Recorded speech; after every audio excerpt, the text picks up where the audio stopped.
مقدر ما تنتهن نقاي ربنا لا نسيدان نمجسي كرامك. السلام عليكم ورحمة الله وبركاته. دعوتها قبل موتا كينيا bakka jirtan maratti nagaan keenya isin bira ta'u nagaan keenya isin qaqqabu jecha sagantaa yeroo har'aa kana keessa akkaan barbaachiftuu taate fudhannee isinii dhiyaanne inshaallah isinis yoo rabbi jedhe nurraa hirmaattan nurraa godhatan bakka jirtan maratti daawwattoota keenya mata duree nuti har'a qabannee jirru seenaa keenya keessaa hammam quba qabna. Seenaa keenya keessaa hammam quba qabdu yeroo isiniin jennu namni tokko yoo kaleessa hin yaadatin har'a keessa akkati jiraatu hin beeku. Yoo kaleessa hin yaadatin gara fuulduraatti eessa dhaqa jechuu hin beeku. Namni tokko yoo kaleessa keessatti of barbaade har'a keessatti of argata. Nama har'a keessatti of argateetu bor bakka dhaqu beeka. Seenaan akkaan barbaachisu ta'uu isii keessatti namni tokko yoo seenaa kaleessaa to'ate bare seenaa gara fuulduraatiif gahee gumaachuu hin danda'u.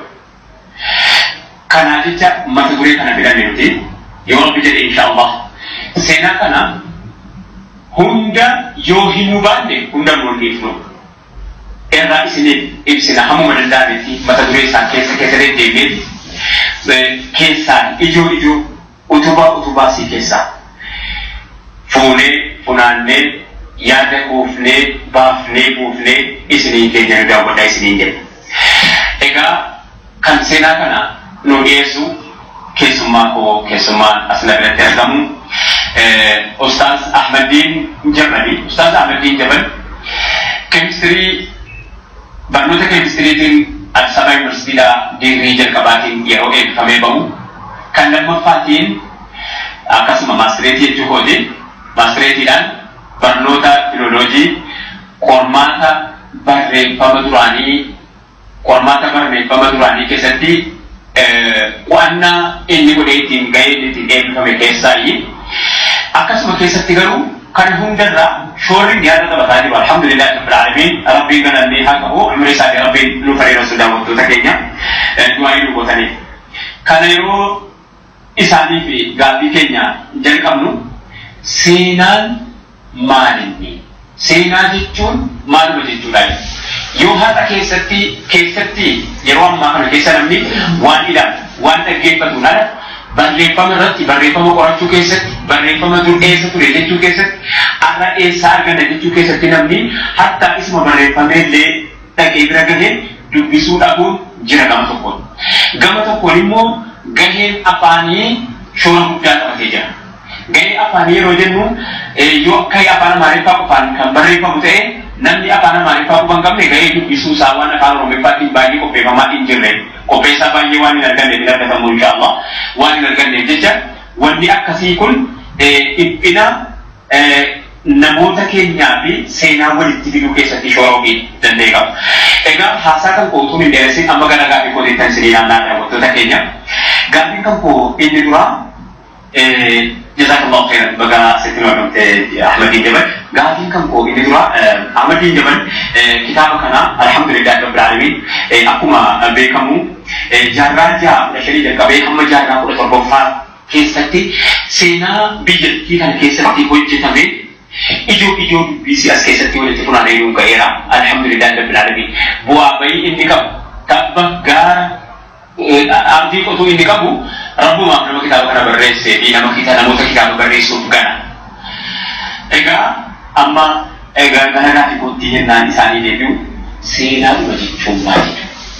Seenaadhuma jechuun yeroo seenaadha jennu maal jechuudhaan uummataan ifa goona inshaallah isaa kan maasirra jedhamu. Bismillahirrahmanirrahim. Alhamdulillah salatu wassalamu ala rasulillah wa sallam. Seenaa jechuun damee saayinsii keessaa tokko qorannoo uummata irratti uummanni haala kamiin jira haala kamiin deema hawaasa qorachuu keessatti saayinsii adda addaa jira. Damee hawaasa qorachuu keessaa tokko seenaan of danda'e kan jiru. Seenaan wanni qoratu waan kaleessa dabarfatee waan kaleessa ta'ee deebii waan kaleessa argame keessatti dudubbeetti deebi'ee ragaa adda addaa jiru waan uummanni afaan dubbatu waan barreeffamee lafa jiru kaleessa maaltu ta'e kaleessa maaltu argame kaleessa maaltu dabarfate kan jedhu haqiiqaa sabaruudha qorannoo gaggeeffamu jechuudha. Kanarraa kaanee seenaa jechuun wanna kaleessa dabarfate wanna ta'e wanna gara fuulduraatti dhufu akkatti barru waan hadha jiru akkatti fahamnu waan kaleessa ta'e haqiiqaa sabaruudhaaf qorannoo gaggeeffamu jechuudha akka saayinsiitti jechuudha. Jazakallahu khair. Maashaallah seenaa jechuun yookaan hamtuu kaleessa dabarfates gara fuulduraatti irraa eeggachuudha. Kana kanaaf jazakallahu khair. Islamummaan gahee seenaati waa'ee seenaa keessatti maal jedhaa walitti dhufeenyi isaa boodee haasofnu iyyuu Islamummaan waa'ee seenaatiin maal jedhee jira seenaan Islamummaa walitti dhufeenyi ija sana ilaale. Inshallah awalan Islamummaa keessatti seenaan bakka guddaa qaba.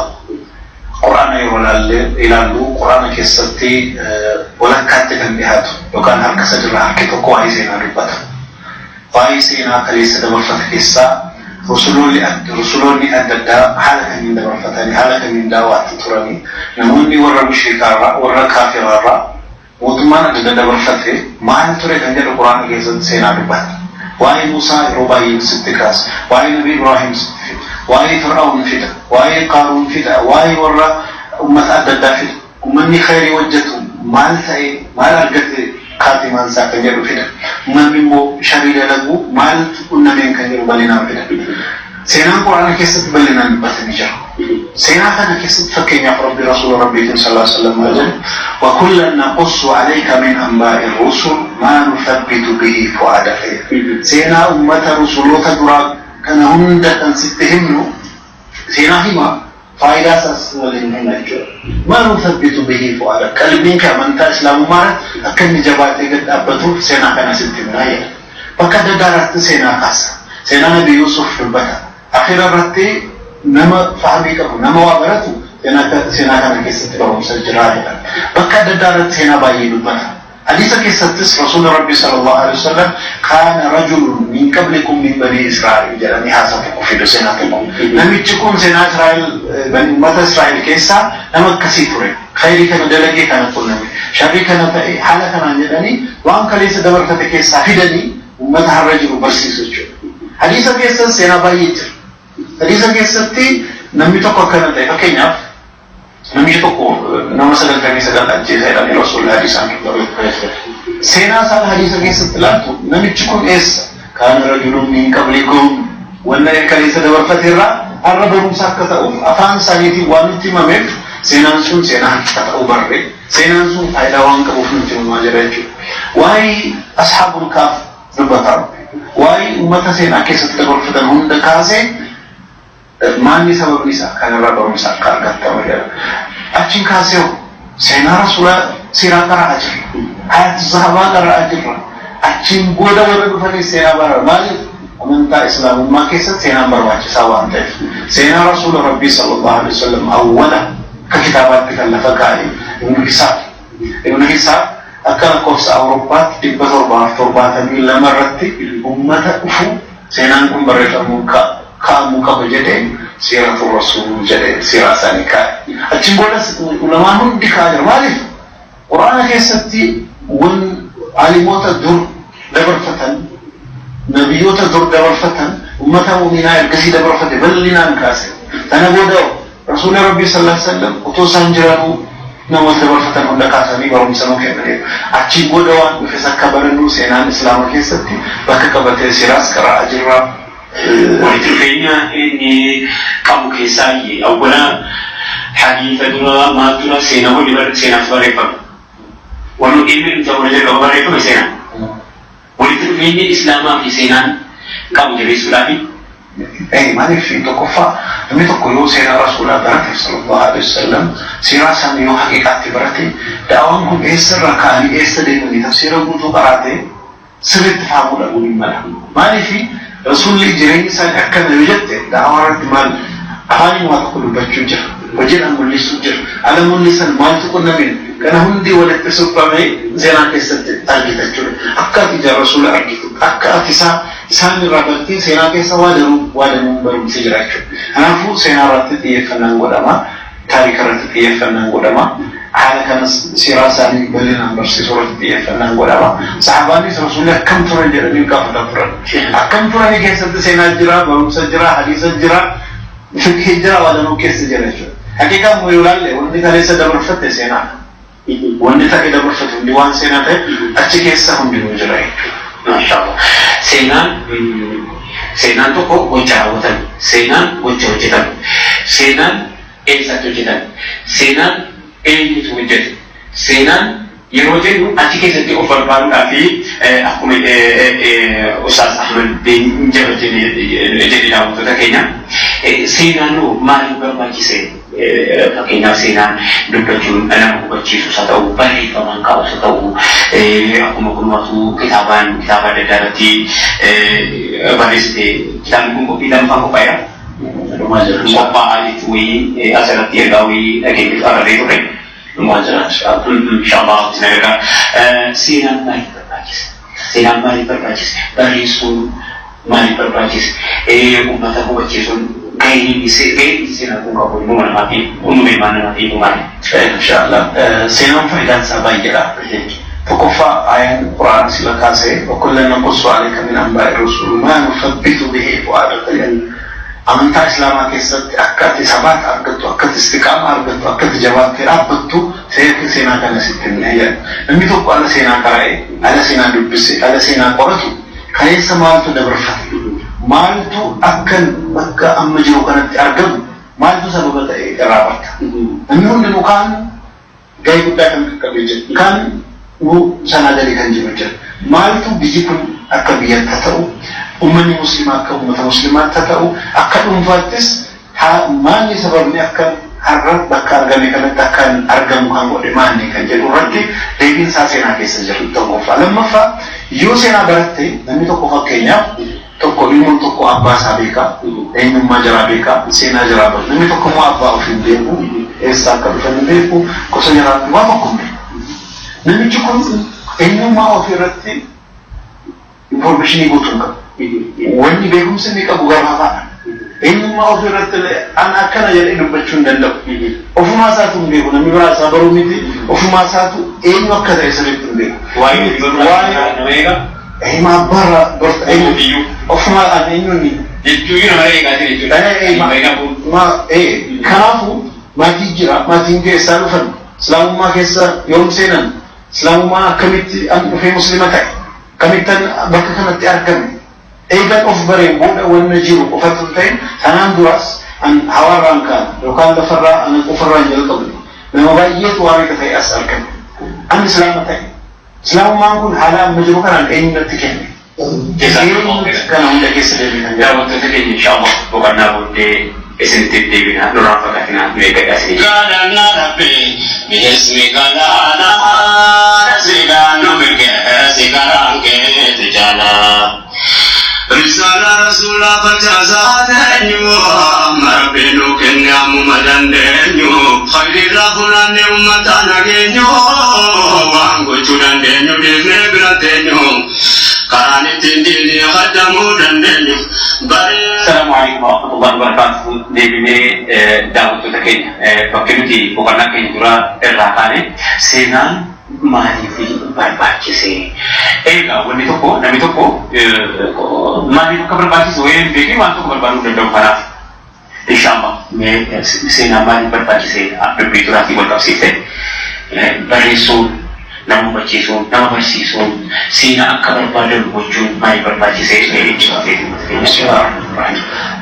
faayidaan seenaa baay'eedha irraa dubbisaa jirra seenaa jechuun akkuma sila dubbanne seenaan faayidaan isaa tokkoffaa of baruudhaaf nu gargaara of baruun kuni an bakka har'a jirutti akkamittiin argame biyyi kun biyyi keenya Itoophiyaan as akkamitti argamti biyyi biraa akkami jira isin akkamitti akkas taate kan baruu seenarraayi namni tokko yoo of bare gara fuulduraatti ganama akka deemu bara eenyummaa sabiinaan islaamin akka muslimaatti amantaa kana qabatee jirra amantaan kun akka as nutti gahutti eenyutu gahee qabate eenyutu gumaacha adda addaa argamsiise maaltu dabarfate kan jedhu kana nama amantaa kana eeguu irratti nama meeqatu waan meeqa ta'e dabarfate irraa bara lammaffaa akka ummata muslimaatti hawaasni kun akka ummata Itoophiyaattis Kaleessa abbootiin keenya akaakayyuun keenya sochii godhanii amantaa laalchise waa'ee biyyaa laalchise waa'ee jiru keessatti isa ta'u wanni jarri dalagan keessaa dogoggora jarri dalagan ani irraa hadda barumsa argadha.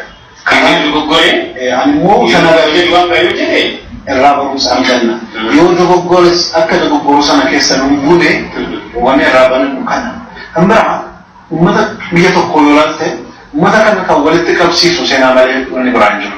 Fakkeenyaaf uummanni Itoophiyaa hundinuu seenaa Itoophiyaa tokko waliin barre information qabanne hin qoranne hin dubbifne itti himamne maal ta'a jechuudha. Nama adda addaa ta'an jechuudha. Wanni nuti walitti nu qabee jiru akka biyyaatti seenaa kaleessa dabarfatee yaadni keenya tokko walitti dhihaatee walii galee deemuus kan dandeenyu wanni kaleessa jiru yoo barreeffamu jechuudha. Kaleessa abbootiin keenya akkana ta'an haala kanaan socho'an jechuudha faayidaa guddaa qabu. Seenaan waa danuu nama barsiisa. Barumsa seenaa keessaa Lamartine namni jedhamu falasfaan tokko maal jedhe history teaches everything including the future jedhe. Seenaan waa hunda barsiisa waan gara fuulduraa dhufu wajjin jedhe. Maaliif kaleessa waan ta'e yoo barre har'a maaliif as argamne barra. Waan kaleessaarraa waan har'aarraa taane bor maal dhufaa kan jedhu tilmaamuu dandeenya jechuudha. Informationii sochiin amma jiru kun gara kam deemaa kan jedhu nu mul'isa. Seenaa namoonni to'achuu danda'an yookaan seenaa akka ofii namoonni galfachuu danda'an ummatatti waan jarri barbaadan himu.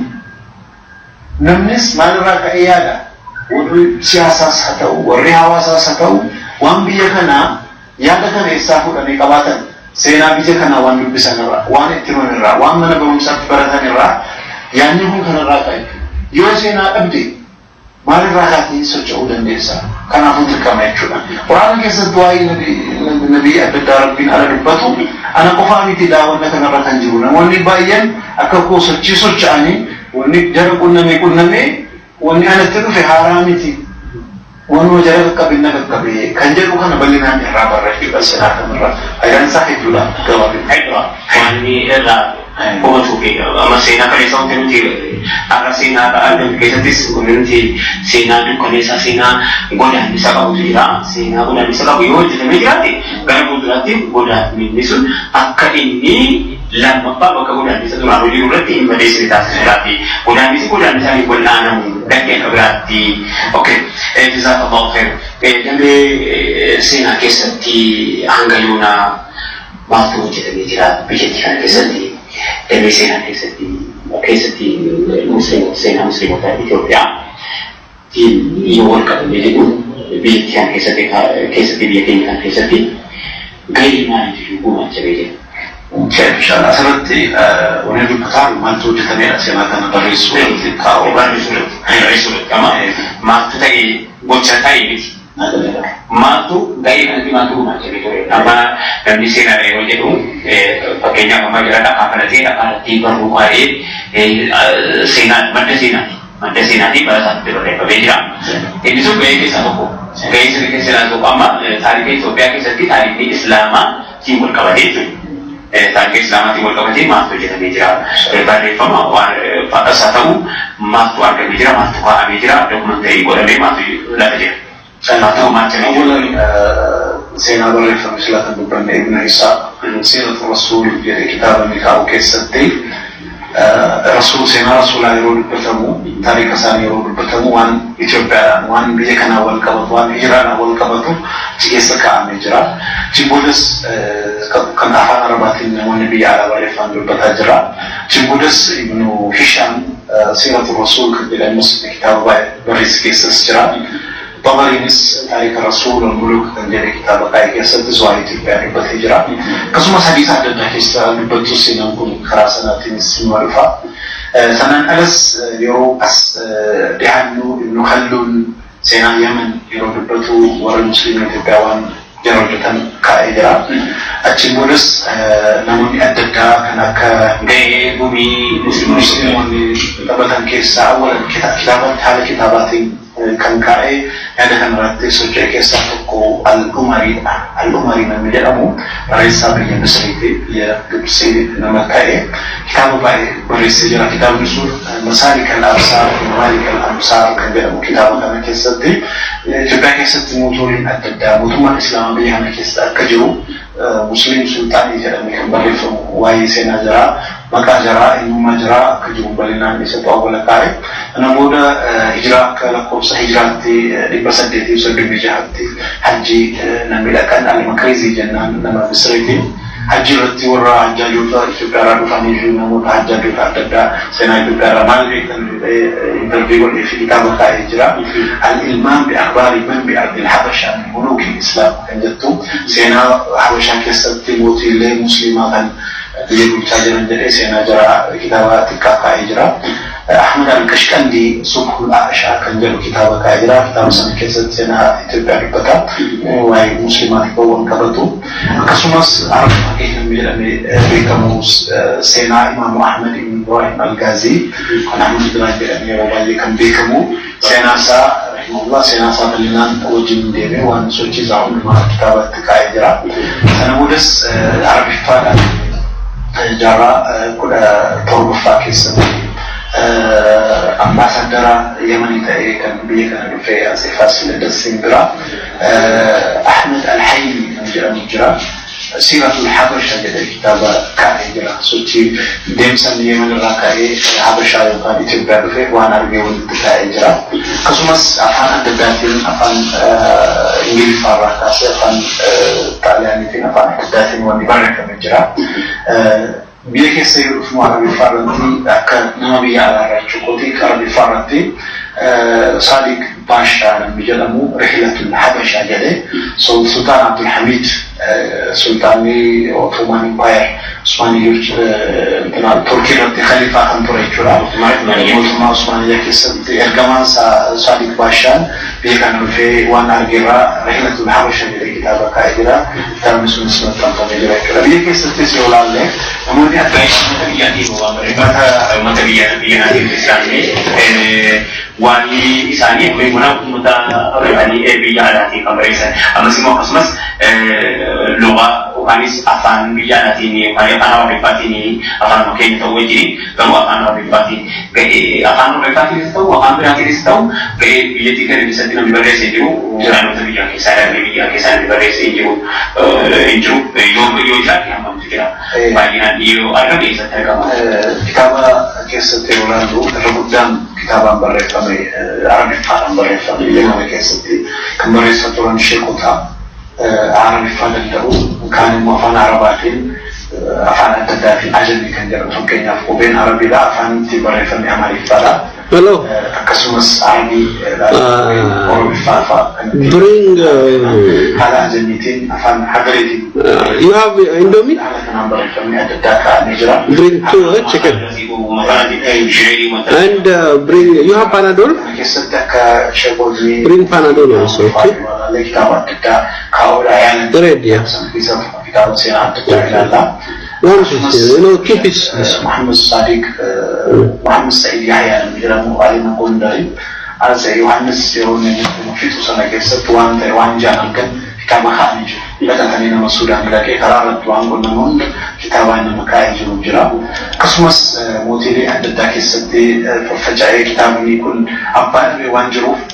Akka Koran Disability Koratame, Akka Kitawa Dismantan for the Umata, Kitab Hindu, library and the is a Faja Jara Kanimo, Ilman Shekota Jara, Makata Dafa Faja, Town and the Muslim Koratame Kumbani. Talking of Kitao Koratin and Narkimani, Afan Oromotin. بري سورة أبا جفار ونسان على فرن تجر أما شيرولي جلمتو أكل كوفسا أوروبا تكون سجل قدامي تورورا مسجل مثالين من الجمال التبيعتري كذا وفن طالعني تنبري ستقرأ تماجرا شيخوتا جاجا كاساتورين بري سابو بعربي تين فانو تنبري ساتي وان دولي كم كاكا شورتي يعني كبر ماجري كتاب سنرات ببتا شيرولي كسمس أباجو بنس تاريخا يوم من رجيم مسلم شراكا كاودا رئيس العيال من جورجيا أما كيسة يونيفرسيتي في فيلولوجي قسم فيلولوجي كون وانا همرت في فنا كودا ولوان وجتا جروف ريكم مبارا ماجر الدسين من يوجيات الليل ريكم مبارا تموان جروف hedduu argamaa jira. Akka kitaabaatti garuu maxxanfamee kan uummata qabe muraasuma jechuudha. Maaliif akka kitaabatti hin qabu abbaan hin qabne moo kun tokkoffaa abbaan qaba. Akkuma sirna Itoophiyaatti sochii nuti jiru seenaasa ta'uu mala abbaan jedhama guddaan isaa. Lammaffaa namoonni biyya alaa fakkeenyaaf kitaaba gara 25 maaltu uummataa fi seenaa gargar fageessuu keessatti wanni jiru tokkoffaa seenaa beekuudha buunee wanni kun faayidaan qabu jedhanii uffachuu jira. Lammaffaa keessattuu sheekonni islaamaa sheekonni durii sochii guddaa godhanii jiru. Diinii barsiisuu Gari utuun beekamtee waan hojjetu qaba. Sirriitti hin jedhiti. Gaaf tokko biyya Itoophiyaa keessatti beekamtee sabni jedhanii dhiyeessan. Dhiyeessanii darbiidhaan hin argee. Aadaa keenya jedhee uummanni qabeenyaa waan jaartii daldatti wayiiyyuu beekamsa tokkaayi yookaanis immoo bakka bu'aa samaaf sablammootaa jedhamee kan dhiyaatee jirti. Akka mallattoo biyyattii akka mallattoo sanyii gosa sanaatti isaan biratti dhiyaatanii luuyii quraanaati. Luuyii quraanaa kana barreeffama quraanaa haffee quraanaa suuraan faatihaa irratti barreeffame wayii irraa qabu. Luuyiin kun dheeraa. Isaan suni taarika jedhaniitiin isaan fudhatanii ba'anii fi maaliif mallattoo isaanii jedhanii fudhatanii ba'an. Ani garuu achirraa wayii dubbadhu. Akka amantiin ofumaa isaatiifuu aadaa ta'e jira. Amantummaanuu aadaadha. Amantummaa aadaa sana godhatee uffannaa aadaa godhatee. Egalee akkama naannoo garii keessatti amantiin waan alatti aadaan islaamaa biyya irratti akkama haguuggannaa biyya Tigraay keessatti haguuggannaa islaamaa keessa jira irratti hafe. Haguuggannaa islaamaa keessa achi hafe. Bahuu danda'u dhabee gadhiisu. Jedhee akka aadaatti qabatanii adiyaatan malee jechuudha. Kanaaf daawwattoota keenya inshaallah. Egaa sagantaan keenya seenaan waan inni ta'ee fi seenaan gahee inni qabuu fi maaliif ta'uu dhabeef maaliif ta'ee jira nuti jedhaa dhufnee as geenye waa'ee barreeffamaa ilaalchisee waan adda addaa ibsan nuu kenne. Egaa inshaallah har'aaf sagantaa keenya asitti xumuranna. Sagantaa itti aanuratti inshaallah mata duree addaa eenyu si Itoophiyaa si jedhamtu sun eenyu mata duree jedhu qabannee dhiyaanna. Ammasuu egaa hanguma nuti achi kennine kana nu guddifadhaa isinii jenna. Assalaamu alaikum wa rahmatullahi ta'ala wa barakatuh. Galanna Rabbi bi'ismika lana nasigan numike sigaran ke tijala. Risala Rasulullah fajazatenyu marabinu kenyamu madandenyu khairi raghulane umatana genyu wangu chudandenyu divne gratenyu karani tindini khadamu